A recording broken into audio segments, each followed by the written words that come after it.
आदिवासी बहुल केन्दुझर जिलार गणपर्व मकर ପାଇଁ ଏବେ ସବୁଠି ଉତ୍ସବ ଓ ଉତ୍ସାହର ମାହୋଲ। ଦୁର୍ଗମ ଅଞ୍ଚଳଗୁଡ଼ିକରେ ନାଚ ଗୀତ ସହିତ ଜମୁଛି ଫୁଟବଲ ଖେଳର ମଜା। ଘସିପୁରା ବ୍ଲକ ଅନ୍ତର୍ଗତ ସାମଗାନେଣ୍ଡି ପଞ୍ଚାୟତର ଜାମୁବାହାଳିଠାରେ ଏଏମ୍ଡିସି ପକ୍ଷରୁ 51ତମ ବାର୍ଷିକ ଉତ୍ସବ ଓ ବେରୁଯାତ୍ରା ଉଦ୍ଘାଟନ ହୋଇଯାଇଛି। ଗଞ୍ଜାମ ଜିଲ୍ଲା ବୁଗୁଡ଼ା ବ୍ଲକ ଅନ୍ତର୍ଗତ ଖୋଳଖାଳି ଧାନମଣ୍ଡି ବୁରୁଝୋଳା ତୋଟାରେ ଖୋଲାଯାଇଛି। ସେଠାରେ ଖୋଳଖାଳି ପଞ୍ଚାୟତର ଚାଷୀମାନେ ଧାନ ରଖି ରାତି ଅନିଦ୍ରା ହୋଇ ଜଗି ରହିଥିଲେ ମଧ୍ୟ ପ୍ରଶାସନ ଧାନ ଉଠାଉନଥିଲା।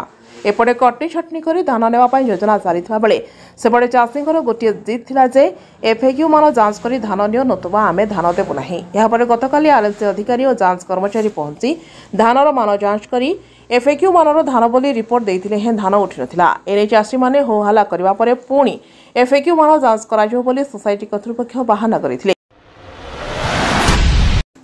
ଗଞ୍ଜାମ ଜିଲ୍ଲା ବୁଗୁଡ଼ା ବ୍ଲକ ଅନ୍ତର୍ଗତ ଖୋଳଖାଳି ପଞ୍ଚାୟତର ତାଳସାକର ଗ୍ରାମସ୍ଥ ମହାମାଇ ହାଇସ୍କୁଲର ଶୈକ୍ଷିକ ବ୍ୟବସ୍ଥା ସମ୍ପୂର୍ଣ୍ଣ ରୂପେ ଭୁଶୁଡ଼ି ପଡ଼ିଥିବା ଜଣାଯାଇଛି। ସେଠାରେ ପ୍ରଧାନ ଶିକ୍ଷକଙ୍କ ସହିତ ଆଉ ଜଣେ ଡେପୁଟେସନରେ ଯାଇଥିବା ଶିକ୍ଷକଙ୍କୁ ନେଇ ବିଦ୍ୟାଳୟ ଚାଲିଛି। ସେହି ହାଇସ୍କୁଲରେ ନବମ ଦଶମର ମୋଟ 149 ଜଣ ଛାତ୍ରଛାତ୍ରୀ ଅଧ୍ୟୟନ କରୁଥିବା ବେଳେ ଶିକ୍ଷକ ଅଭାବରୁ ପାଠପଢ଼ା ଠିକ୍ ଭାବେ ହୋଇପାରୁନାହିଁ। ଆସନ୍ତା ଫେବୃଆରୀ ମାସରେ ଦଶମ ଶ୍ରେଣୀ ପିଲାଙ୍କ ବୋର୍ଡ ପରୀକ୍ଷା ହେବାକୁ ଥିବାବେଳେ ବିଭିନ୍ନ ବିଷୟରେ ପାଠପଢ଼ା ଅଧପନ୍ଥୀରେ ହୋଇ ରହିଛି। ଏନେଇ ଅନେକ ଥର ଅଭିଯୋଗ ହୋଇଥିଲେ ସୁଦ୍ଧା ଶିକ୍ଷା ପ୍ରଶାସନ ପକ୍ଷରୁ କୌଣସି ପଦକ୍ଷେପ ଗ୍ରହଣ କରାଯାଉନଥିବାରୁ ଛାତ୍ରଛାତ୍ରୀଙ୍କ ସମେତ ଅଭିଭାବକ ମହଲରେ ତୀବ୍ର ଅସନ୍ତୋଷ ପ୍ରକାଶ ପାଇଛି।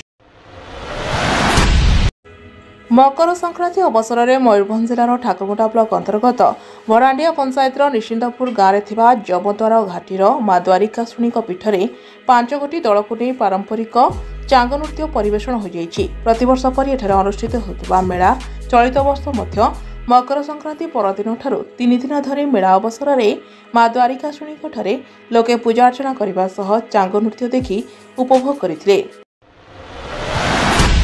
ହିଞ୍ଜିଳିରେ ପୂର୍ବତନ ବିଜେପି କର୍ମକର୍ତ୍ତାଙ୍କ ଏକ ସୁସମ୍ପର୍କ ବନ୍ଧୁମିଳନ କାର୍ଯ୍ୟକ୍ରମ ହୋଇଛି। ହିଞ୍ଜିଳି ପୌର ପରିଷଦ ଅନ୍ତର୍ଗତ ନୂଆଗଡ଼ ଗ୍ରାମର ଶିବ ମନ୍ଦିର ପରିସରରେ ହୋଇଥିଲା ଏହି କାର୍ଯ୍ୟକ୍ରମ। ଉକ୍ତ କାର୍ଯ୍ୟକ୍ରମକୁ ପୂର୍ବତନ ଯୁବମୋର୍ଚ୍ଚା ସଭାପତି ପ୍ରଶାନ୍ତ କୁମାର ବେହେରାଙ୍କ ସଭାପତିତ୍ୱରେ ହିଞ୍ଜିଳି ନଗରର ପୁରୁଖା ବିଜେପି କର୍ମୀ ଏବଂ ପୂର୍ବତନ କର୍ମକର୍ତ୍ତାଙ୍କୁ ନେଇ ହୋଇଥିବା ବେଳେ ଜଣେ ବରିଷ୍ଠ ବିଜେପି ନେତାଙ୍କୁ ଉପଦେଷ୍ଟା ଭାବେ ଆଜି ଚୟନ କରାଯାଇଛି।